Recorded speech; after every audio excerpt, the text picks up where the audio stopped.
Yesu ashimwe cyane. Igihe cy'ubwana cyangwa umuntu yakira umwana ni igihe cyiza cyo kurerwa no kwigishwa no gutozwa no gutegurwa kuzaba icyo Imana igambiriye kuzabacu. Umuntu wese utaravutse ntashobora gukura, kandi utarakuze ntashobora gukora. Amen. Iyo umuntu ari muto, ari umwana nk'uyu bakikiye n'abandi batoya bicaye hariya mu ntebe n'abandi tubona, iyo umwana avutse aba ari umugisha, ararerwa akitabwaho, bikavana n'ubushobozi umuryango ufite. Iyo wagize ibihe byiza ukabyara abana mu gihe ibihe bikoroheye cyangwa ufite ubushobozi, abana bize neza, bateguwe neza, bakabyitaho. Buriya abantu benshi barize, ariko abize bose ntibigiye hamwe. Amen. Kandi ibigo byose bifite ibyemewe muri leta tibiforma kimwe, n'imiryango yose tinganya ubukungu n'ubushobozi, bityo uko ubushobozi bungana ni kurera mu bijanye no kwigisha ugendera kuri urwo rugero. Hari ibigo bihenze byitwa iby'ababyeyi b'abakungu bifite mu bushobozi, sizini iyo teruma ari nziza. Abana bariga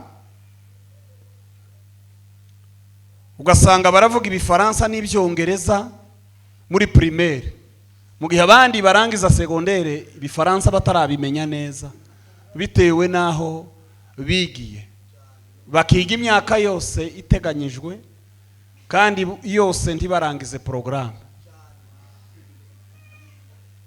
Nukuvuga ngo abo bantu bagiye mu marushanwa cyangwa bahawe ikizamini ntibobona amanota angana,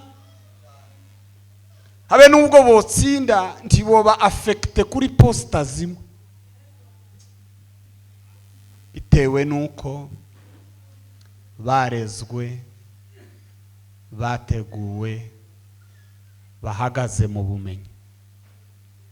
Igihe cy'ubwana ni igihe cyo kurerwa, umuntu agatozwa, akerekerwa, ategura kuzaba uw'Imana igambirira kubawe. Mu buzima bwa minsi yose bibaho kuba umwana ugategurwa, no mu buzima bwa gikristo bibaho kuba umwana ugategurwa.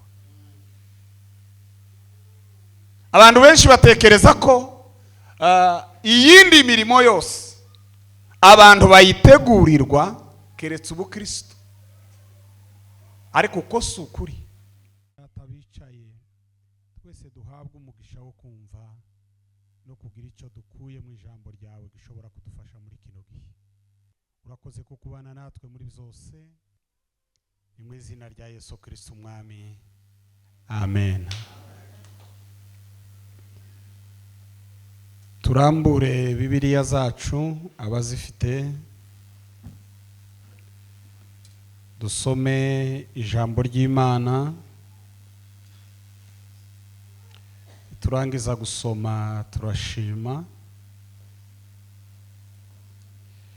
turangiza gushima turaganira. Turasoma aho twasomye n'ubundi, kandi tuzahasoma inshuro nyinshi umwanya tuzaba turi hano, ariko uyu mugoroba turasoma aha gusa n'ahandi hamwe mu mwanya baduhaye turi buze gukoresha. Ubutumwa bwiza bwa Yohana ibice 9 turasoma umurongo waho wa 4. Nkwiriye gukora umurimo w'uwantumye hakiri ku manywa, bugiye kwira n'igihe umuntu atakibasha gukora. Amen. Ndashimira Imana ku magambo agera nko kuri 3. Nubwo ibyo dushima Imana ari byinshi, ariko ndavuga amagambo 3 ubu mbere yuko tuganira, hanyuma tuze kuganira. Mbere yuko navuga ayo magambo ko ari 3, ndabanza nibwire abo tutaziranye, kuko ntawe uzumenywa na bose kandi ntawe uzi bose. Hanyuma mbone gushima Imana. Nitwa Bitaho Gedeon, ndi umukristo wa Zion Temple, tuye mu Rwanda mu Burengerazuba i Kamembe. Ndi umushumba wa Paruwase ya Rusizi. Ndi umubyeyi, ndubatse, mfite abana. Ibirenze ibyo twabiganira tutari mu materaniro. Imana iduhana umugisha.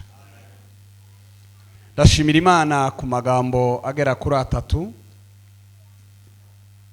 Ndashimira Imana kubw'imigambi myiza igira ku bantu bayo, ku miryango, ku itorero ndetse no ku gihugu. Muri iyo migambi yayo myiza igenda itugenera ibihe bitandukanye, harimo n'ibi tubayemo none.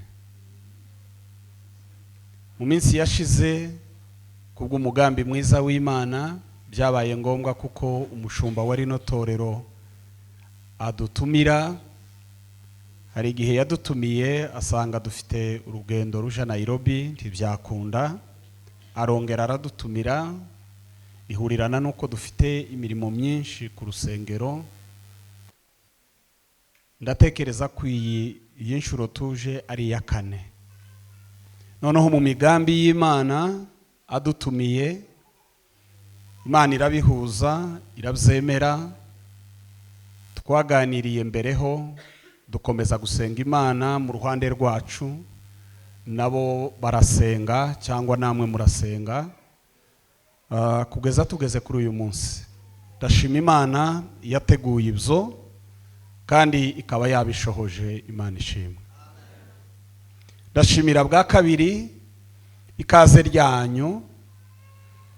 Mwaratwiyegereje tucemera ko iyi gahunda ishobora kuzabaho.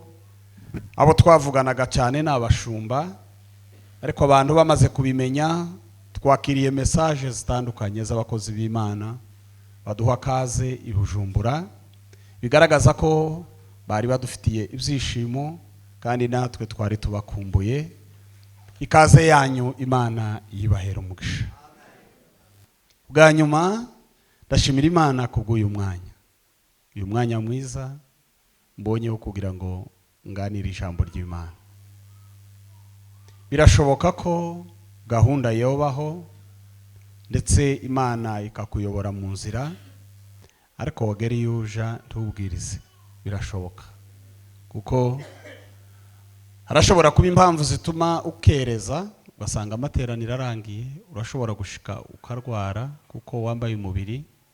Hashobora kuba impamvu zimwe n'izindi, ariko ndashimira Imana ko tugeze muri uyu mwanya. No kuvuga ngo icyatuzanye ni ugutaramana namwe, gusengana namwe, kuganira namwe ijambo ry'Imana. Kuba twahageze ibyatuzanye tukaba tubitangiye, turabishimira Imana. Imana ishimwe. Tugiye kuganira rero, tuzaganira gukorera Imana mu gihe cyawe. Amen. Iyo ni siloga tuzagarukaho kenshi, gukorera Imana mu gihe cyawe. Ariko uyu mugoroba ndavuga amagambo make cyane, cyangwa se muri uyu mwanya ndavuga gusa ibihe 3 umuntu agira. Ejo tuzavuga gukorera Imana niki, tuyikorera gute, dukomeze n'ibindi. amen. Mbahaye kaze abo twicaranye muri iyi nyubako ndetse n'abadukurikirana kuyakure, abashobora gukurikirana ubu none hana bazadukurikira. Ijambo ry'Imana rizatugireho ububasha twese tubashe gukorera Imana mu gihe cyacu. Kunda kuganira ndimo kugenda, shobora kumanuka hano kuri escalier nkagera hariya. Kunda kuganira mbaye ndirimba, bishobora gushika ngatera indirimbo. Nkunda gutambira Imana, ariko hari n'igihe nzanganira ndi ku gatuti nkaruwa nkarangiza. Ubwo nintagenda none nzagenda ejo, nintanaririmba none turacafite iminsi yo kubana, gusa ntabwo tuzasoza ibyo bitabayeho. Nishimiye cyane kubana n'abantu benshi, ndeba ndavuze amazina y'abantu, shobora kuvuga iryawe nasiga iryundi kandi naryo ndizi, ikaba iyindi mpamvu, ariko abo turi kumwe mwese Imana ibaha umugisha. Gukorera Imana mu gihe cyawe. Yesu ashimwe cyane. Ijambo ry'Imana ni ryiza cyane. Ijambo ry'Imana ni ibiryo umuntu arya ubuzima bwe bugahinduka, ubugingo bwe bukavuguruka, agahabwa izindi mbaraga, ubumuntu bwe bukarushaho kugira agaciro.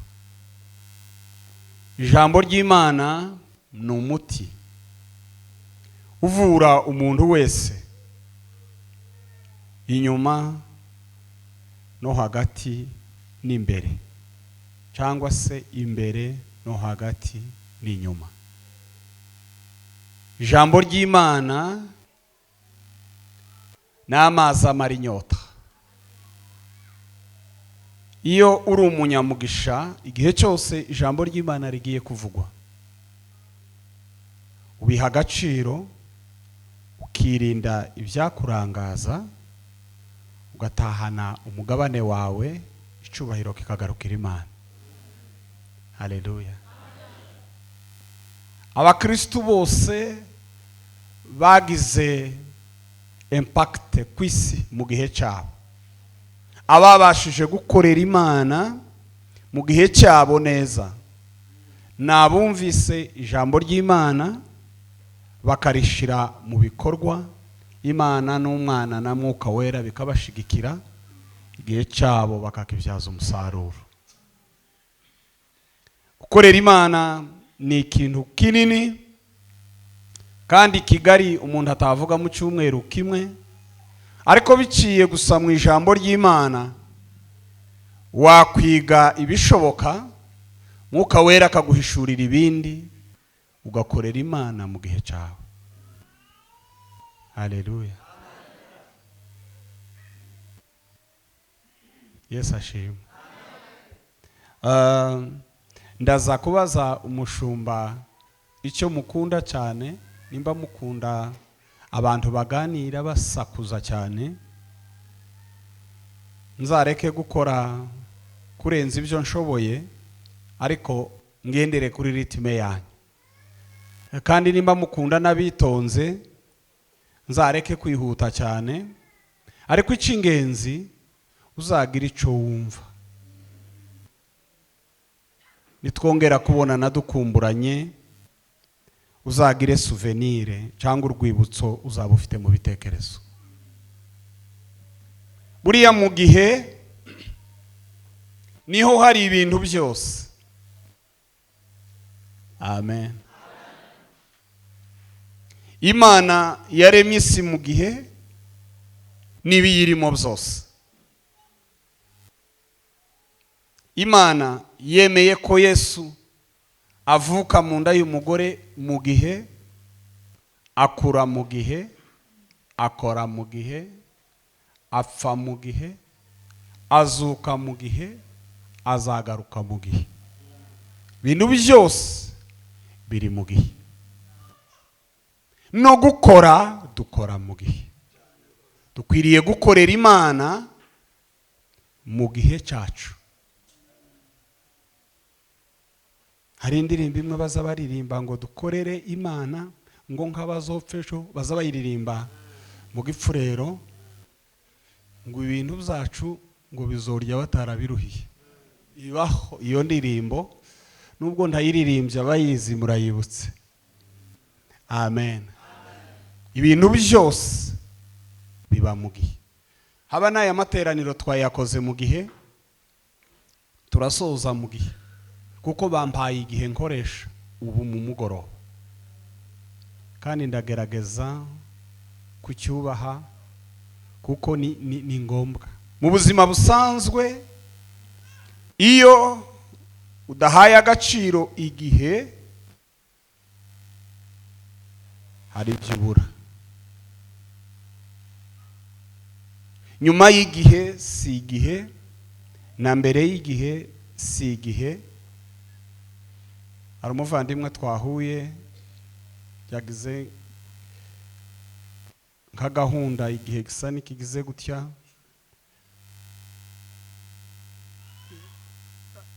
biba ngombwa ko asibiza urugenzi kuko yarengeje igihe. Gukorera Imana mu gihe cyawe. Amen. Duheze Imana icyubahiro. Amen. Igihe cyacu kugeza ubu ni none gusubira inyuma, apana gukomeza imbere. Ni ukuvuga ngo igihe dufite ni uguhera ubu usubiye ahari ejo no mu myaka yashize, kuko ahandi hari buze ntituhazi, ntituzi biza kuba, ntituzi abazageza ku cyumweru, kuko ntihaza hapfa barwaye, haza hapfa bageze ku gihe cyo gupfa.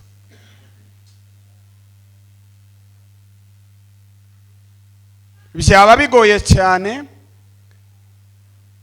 ariko kandi biranashoboka kuba tuvuga gukorera Imana mu gihe cyawe, iki cyose gishize nta kintu wakoze. Iyo ni afere yawe n'Imana, kuko nta bisobanuro twabitangaho. Ariko hashimwe Imana iha abantu kurama, ishobora kuduha nanone n'ejo n'ahazaza, kuko gukora ni mu gihe. Amen. Uyu murongo twasomye ni amagambo Yesu yavuze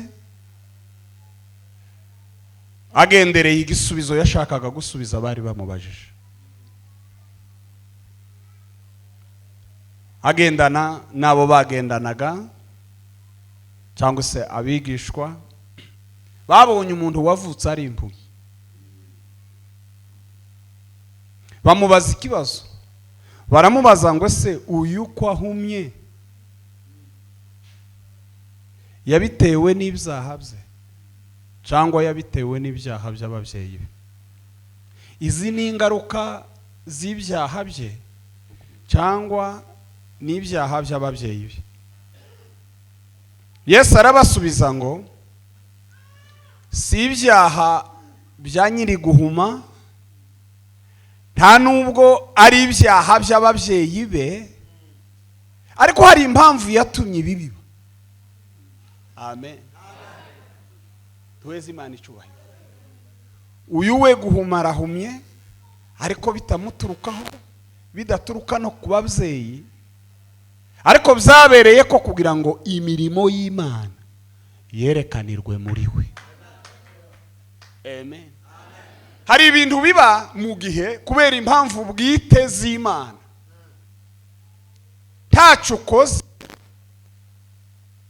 nta n'icyo wohinduraho, bikaba kubera ko Imana ibishaka.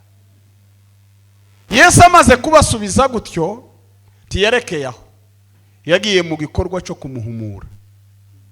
Atoba ngo akondo, cira amacandwe, atoba akondo, amusiga ku maso, aramwohereza ngo naje ku kidendezi aje kwiyuhagira Kisilowa ahumuke. Abigenza gutyo arakira. Inkuru ni ndende. Amaze gukira, abahoraga bamubona ari impumyi asaba ubufasha, baravuga ngo uyu si wa wundi wahoraga aha. Amen. Bamwe baravuga bati niwe, abandi baravuga ngo siwe ariko arasa nawe. Iwe nyine arabemerera, arababwira ngo niki. Baramubaza ngo ninde waguhumuye? Amen. Arabivuga. Yesu ahimbazwe. Aravuga ngo nkwiriye gukora umurimo w'uwantumye hakiri ku manywa. Dore bugiye kwira, ni igihe umuntu atabasha gukora. Amen.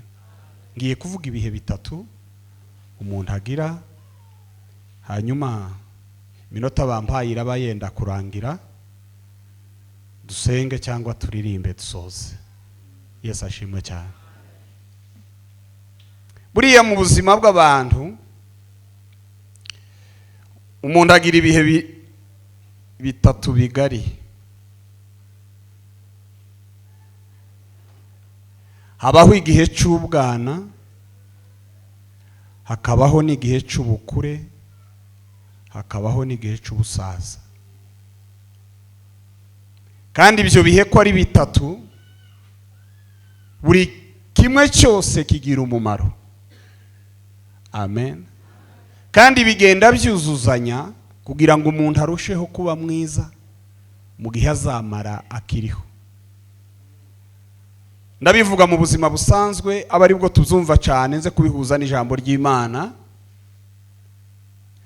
Yesu ashimwe cyane.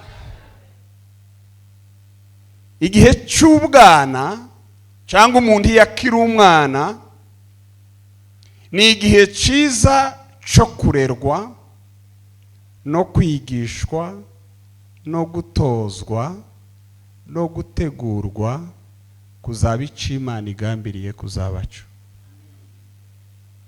Umuntu wese utaravutse ntashobora gukura, kandi utarakuze ntashobora gukora. Amen.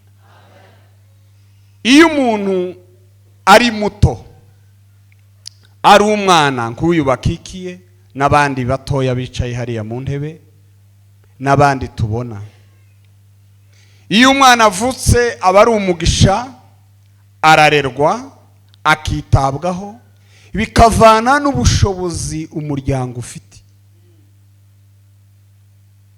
Iyo wagize ibihe byiza ukabyara abana mu gihe ibihe bikoroheye cyangwa ufite ubushobozi, abana bize neza, bateguwe neza, bakabyitaho. Buriya abantu benshi barize, ariko abize bose ntibigiye hamwe.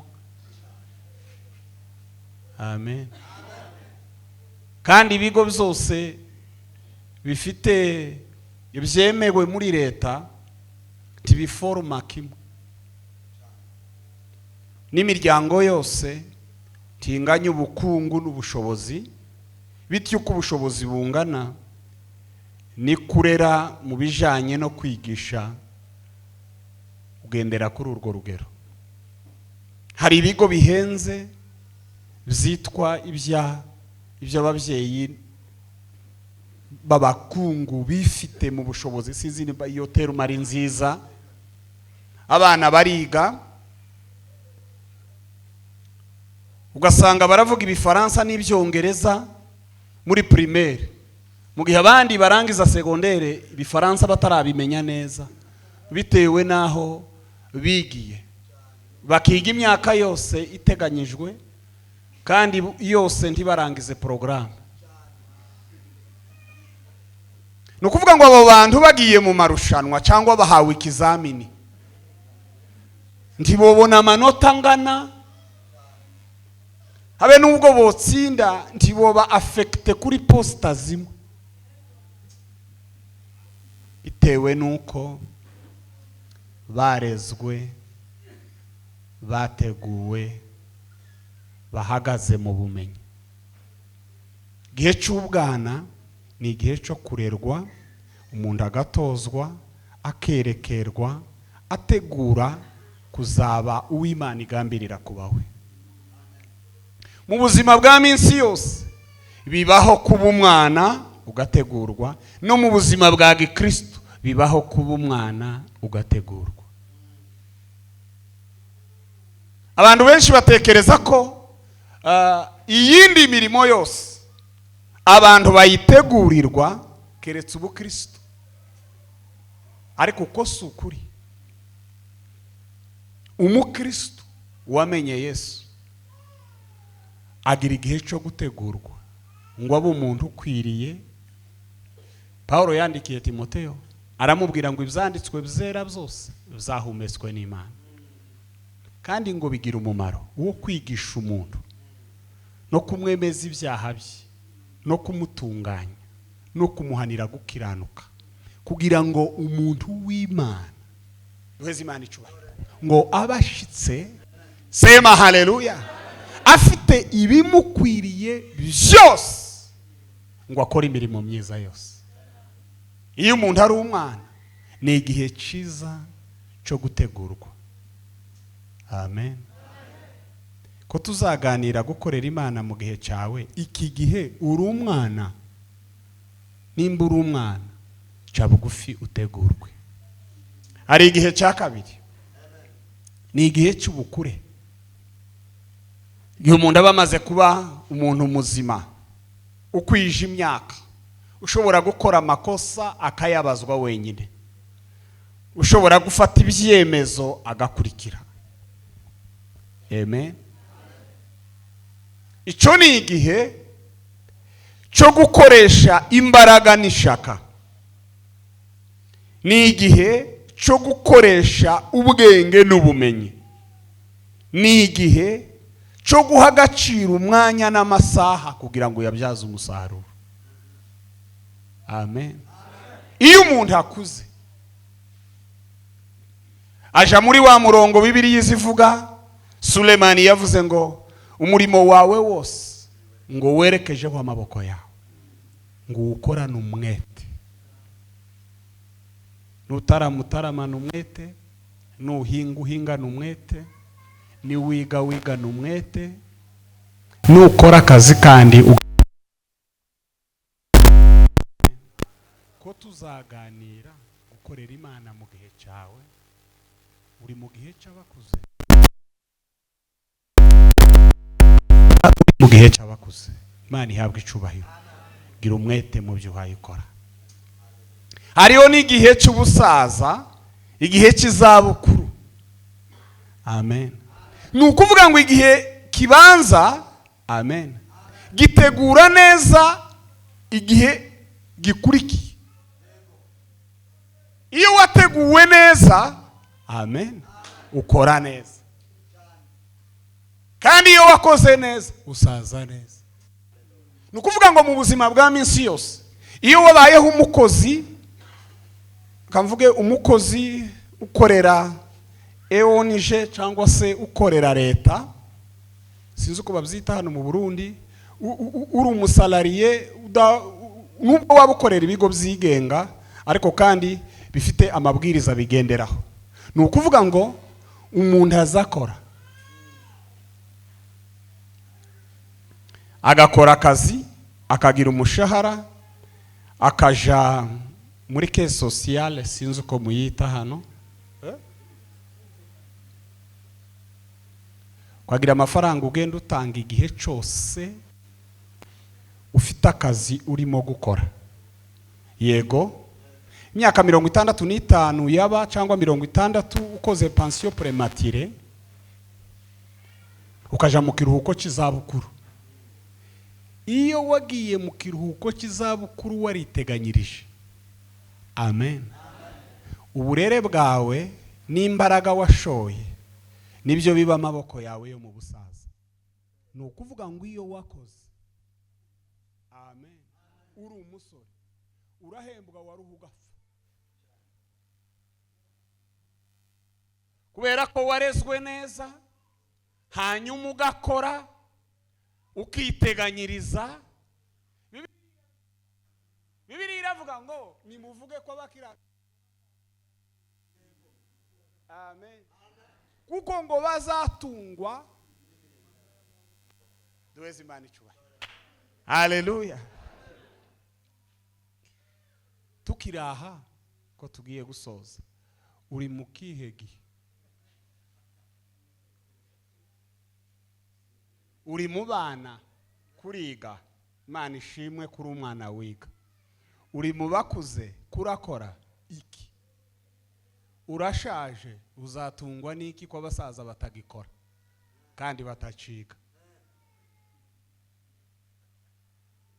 Muzumve mu mwuka, abantu bakuze hano batamererwa nabi. Kuko abakuze none, abato nta kabuza bazabasanga iyo bari.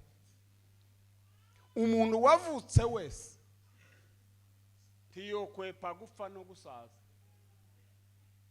Natarindira imyaka myinshi azapfa nk'uko barambye bapfuye. Kandi iminsi niguma ngo kumutenguha azoroha sasa. Uri mu bahe? Amen. Tugiye kwihuta rero. Iyo tuganira gukorera Imana mu gihe cyacu, amen, ni byiza ko tumenya ibyo bihe, tukamenya ibyo abantu b'Imana basabwa, haba ku ruhande rw'abakristo ndetse n'abungeri. Biragoye ko umwungeri abwira abakristo ngo bakorere Imana atarabibigishije. Ni nko gusaba umuntu kuguha raporo y'akazi nta kaye de charge wamuhaye. Yohera he aguha raporo utaramuhaye aho imirimo ye ihera naho igarukira? Umuntu utazi ibyo akora asabwa raporo ate?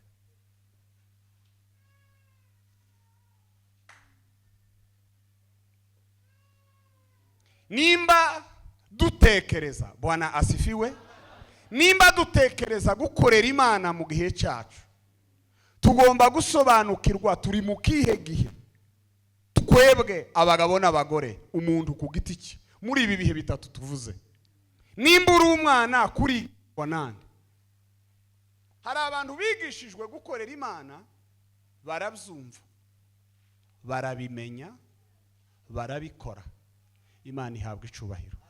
Hari abandi basabwa gukorera Imana batarabyize, bagasa n'abanyeshuri bisanze mu kizamini, ibibazo byose byaje kuri chapitre batize. Nukuvuga ngo nubwo yo bari umuhanga kuzo yasomye, ibyo byo ndiyo bitsinda.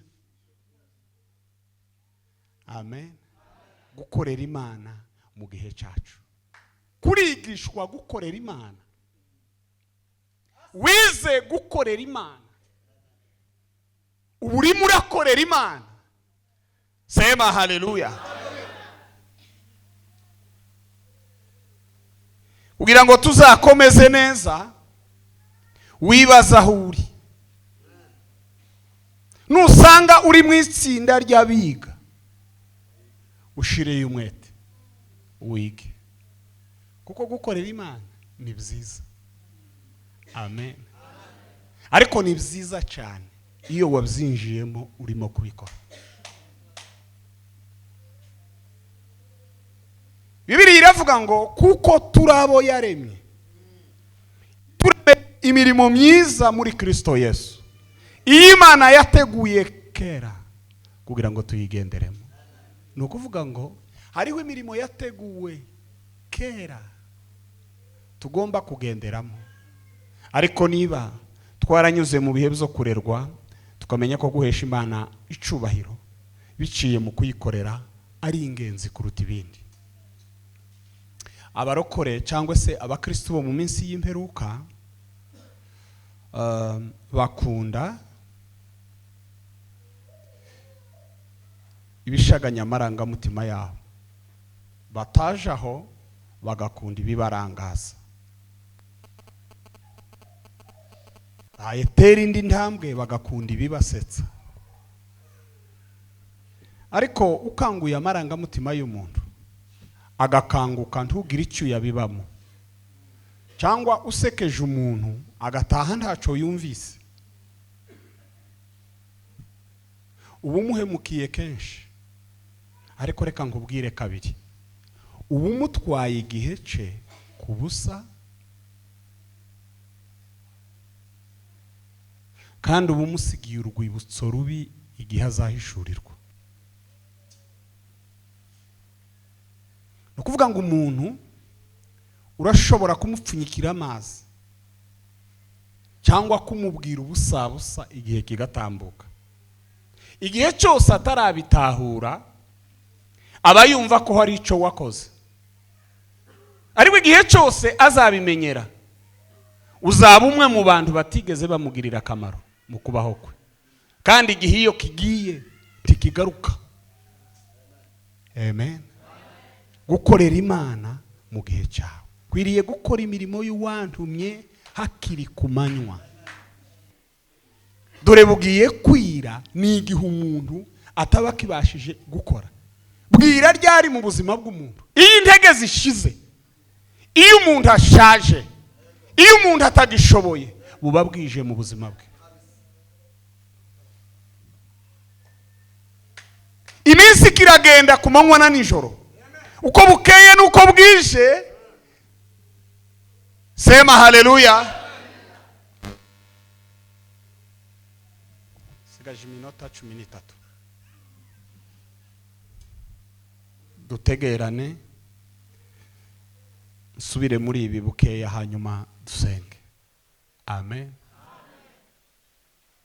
Yesu ashimwe.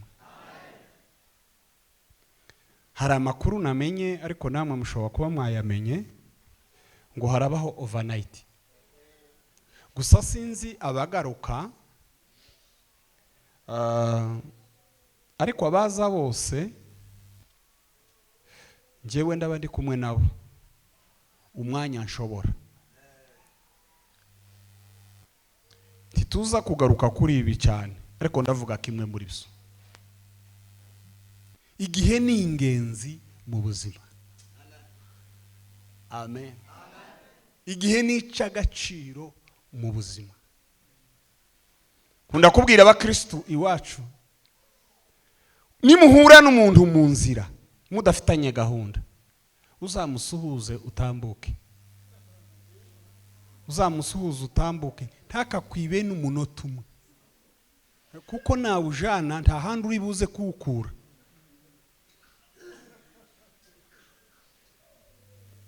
Hari igihe umuntu muhura akaguambutiyaje ku bushake, akavuga ngo nari navuze ngo ndagutelefona, ngo kandi nari ngukeneye, ngo none tubonane.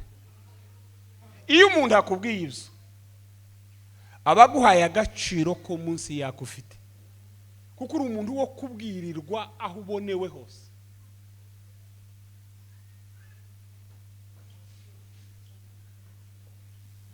Nukuvuga ngo duhuye ngo ahita unyempoza ngo nzogera iwanyu naraje kuri Karmeli,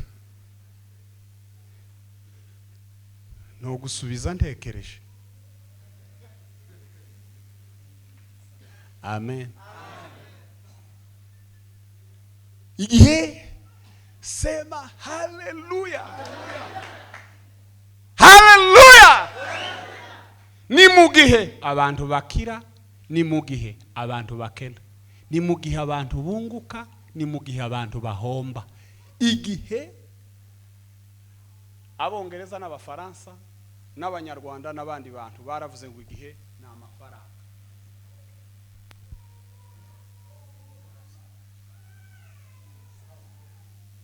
Iyo rero Bwana sifiwe. Iyo uhagaze ku muhanda uri umukristo, gahunda ari ukuja ku isoko ugahaha, ugatinda utaragera ku isoko, ugahaha ibya nyuma ku isoko byashize, uba ufite ikibazo kidasaba amasengesho, gikeneye amahugurwa.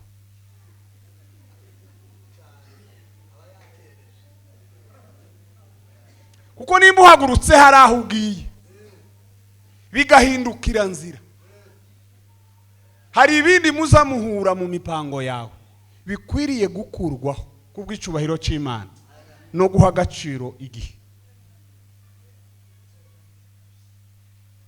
Kwiriye gukora imirimo y'uwantumye hakiri kare. Amen. Ugiye kwira, sema haleluya, mu gihe umuntu atakibashije gukora. Atukuzwe Yesu.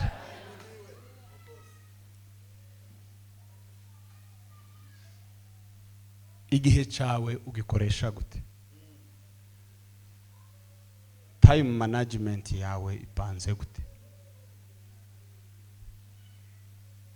Hari abantu mu buzima bwabo tibagira igihe cyo kuryama n'icyo kuzuka, tibagira igihe cyo gufungura n'icyo kuva mu rugo.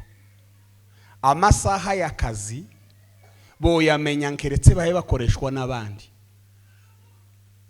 ariko igihe cyose amen uzotegereza ko abandi bagupanga udapanze bazogukerereza. Nimba wumva ko wo kubahiriza igihe mu gihe uri munsi y'ubuyobozi bw'undi muntu, uko si ukucubahiriza, ko nugutinya itegeko, ariko ubusanzwe nta gaciro ugiha. Hari umugabo w'inshuti yanje dukunda guhamagarana kenshi, nakurikirana aya materaniro aribuka. Iyo muhamagaye nzamubwira ngo turavugana amagambo 3, jewe niyo mfite, uransubiza umbwira yandi cyangwa uzompamagara nawe. Kambwira ngo tuvugana ya 3, kamubwira ngo irya mbere, irya kabiri, irya gatatu, ibisubizo byarangira tukahana bayi. Kubera uko dukumburana kenshi, tuvugana kenshi gashoboka, kuko ibintu biba bipanze. Kuko igihe cyose duhaye tuvugana, attention yose n'ubushake bwose buba buri kuri we, ariko gahunda zose ndizishirira kuri. Hari igihe umuntu agukerereza ku mayinite bamuhaye cyangwa kuri bando bamuguriye, hakakwandikira ukamusubiza agasubira akandika, biba bikwiriye kumureka. Nimba wamushubije igisubizo gisobanutse, mureke ukora ibindi, kuko akazi si WhatsApp. Halo, abajene duheze Imana icyubahiro. Hari abantu baza bacatinga igihe cyose bakakimara kugeza igihe agize nk'inkonda, kandi arimo arandika ibitari mu kazi, ntibimuha amafaranga, ntibimwungura, ahubwo ko biragira ngo umunsi umushirireho, nibiba ngombwa nanyagirwe. Igihe, sema haleluya, kwiriye gukora Imana ikorerwa mu gihe. Amen. Kuko hari igihe tuba bazima, hari n'ikindi gihe turwara. Ukoresha igihe gute? Uri mu kihe gihe? Tuzakomeza, ariko menya igihe urimo. Nimba ari cyo kwiga wige, nimba ari cyo gukora ukore nkaho utazageze ejo, nimba ari n'icyo ubusaza uhindukire wishimire ko warezwe, wishimire ko wakoze, unezererwe imirimo y'amaboko yawe. Tugiye gusenga Imana. Nutibuka ibintu byinshi, utahane ijambo rimwe gusa, ugira agaciro k'igihe. Umenye icyo uhagazemo, nimba ari ukurerwa wemere. Bashumba bakozi b'Imana, twigisha abantu aho tunaniriwe, Mwuka Wera bahishurire, hanyuma dusaba abantu ibyo bazi kubw'icubahiro cy'izina ry'Imana. Tugiye gusenga. Ufate uwo mwana dusenge atuje kuko ni uburenganzira bwiwe. Bwana asifiwe. Kwiriye gukora imirimo y'uwantumye hakiri ku manywa, dore bugiye kwira n'igihe umuntu. Simbizi taza haleluya nyinshi twatanze, ariko tuzozitanga. Titwabyinnye ariko tuzobyina, ariko dukoresha igihe neza. Tumenye igihe tugomba gukoresha, tumenye n'ico turimo, kugira ngo duheshe Imana icubahiro. Umucuranzi umwe naze hano, abaririmbyi nka batatu bafate mikrofone.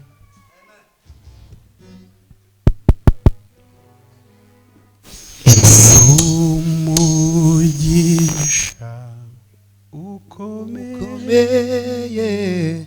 kumenya Yesu, umugisha ukomeye, umugisha ukomeye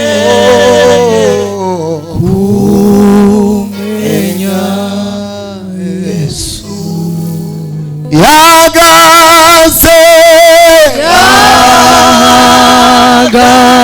Sibo cha uruba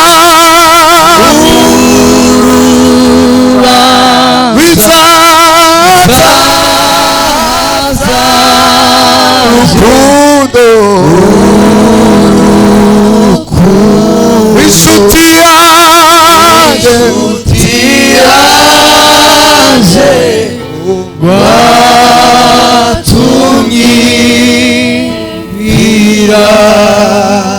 Hallelujah. Amen.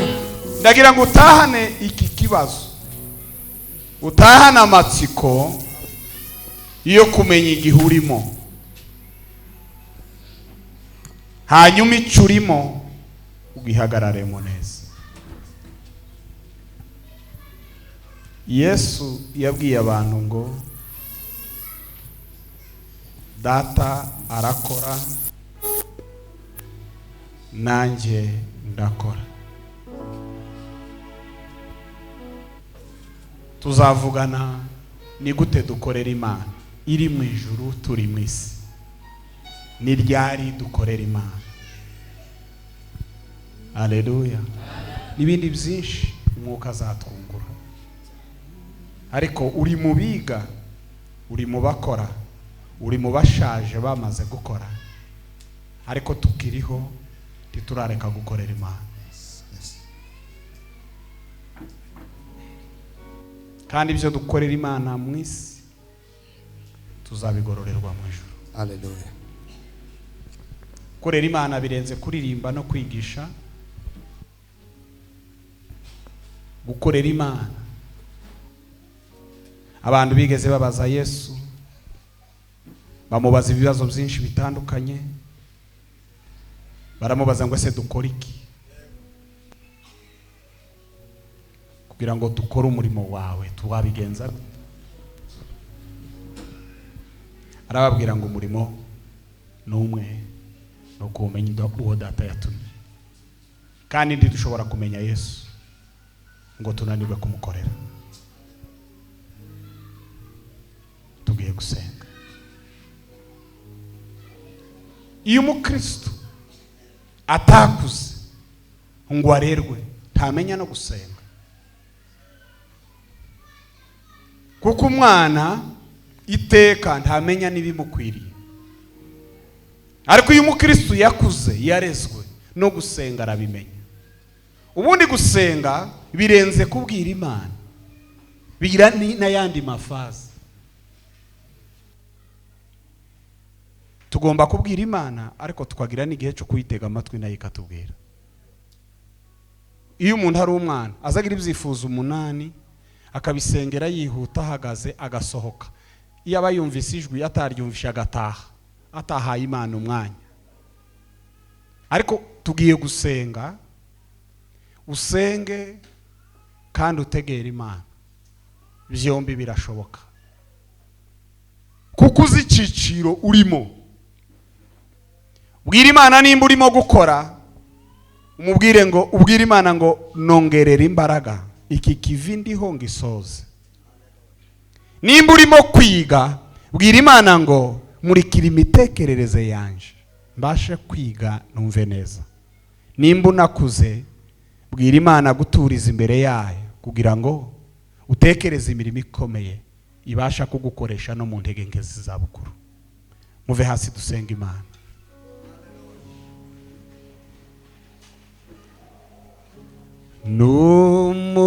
Numugisha ukomeye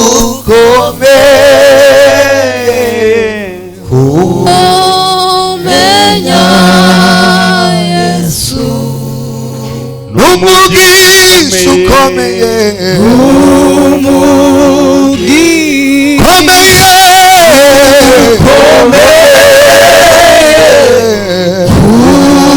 kumenya Yesu, umugisha ukomeye, umugisha kumenya,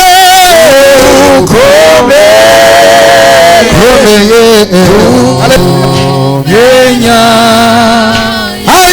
n'umugisha ukomeye, umugisha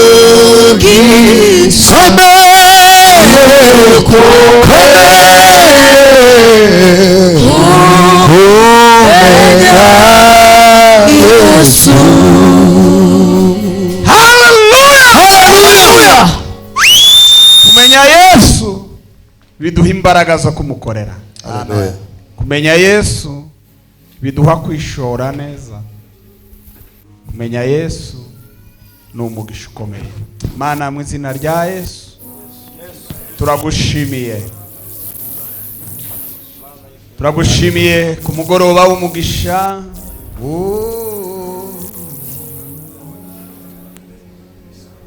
Aho tuzaganira cyangwa turimo kuganira gukorera Imana mu gihe cyacu.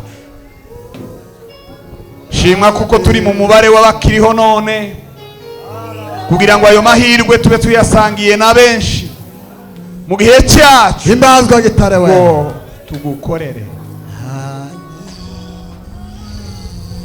Mwami Yesu, haleluya. sanga abapapa n'abamama, sanga abahungu n'abakobwa, sanga abakiri bato n'abamaze gukura, twese uduhurize ku mugambi umwe, tugire intego yo kugukorera mu gihe tukiriho, dukoresheje imbaraga zacu, dukoresheje umwanya wacu, dukoresheje ubutunzi bwacu, dukoresheje ubwenge bwacu. Himbazwa Yesu, tugire umugisha wo kugukorera. Urakoze Mwami Yesu, kuko ufite imbaraga zo kwihishurira buri wese kugira ngo agukorere nk'uko ushaka. Ni mu izina rya Kristo Yesu, amen.